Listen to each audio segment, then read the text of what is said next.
আজকে কথা বলবো গভর্নমেন্ট খাস ল্যান্ড কি, মানে খাস জমি। অনেকে খুব সস্তায় জমি কিনে পরে বড় আইনি সমস্যায় পড়েন, কারণ সেই জমিটা আসলে ছিল সরকারি খাস জমি।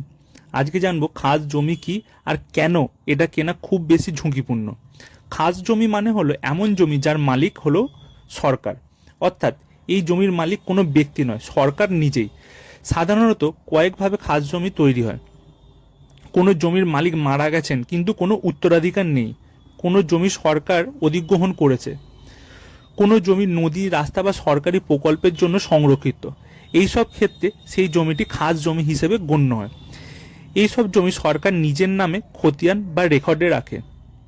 অনেক সময় দেখা যায় কিছু লোক এই খাস জমি দখল করে বা বিক্রি করার চেষ্টা করে, কিন্তু মনে রাখবেন খাস জমি আইনত বিক্রি করা যায় না।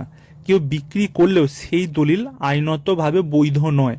সরকার চাইলে যে কোনো সময় সেই জমি ফেরত নিতে পারে। তাই কোনো জমি কেনার আগে অবশ্যই বিএলআরও অফিসে খতিয়ান চেক করুন, দেখুন জমিটি খাস জমি কিনা। কারণ একবার খাস জমি কিনলে আপনার টাকা এবং জমি দুটোই হারানোর ঝুঁকি কিন্তু অনেক থাকে। তাই জমি কেনার আগে এই তথ্যটি অবশ্যই মনে রাখবেন। আর এমন আরও গুরুত্বপূর্ণ জমি সংক্রান্ত তথ্য পেতে পেজটি ফলো করুন। ধন্যবাদ সকলকে।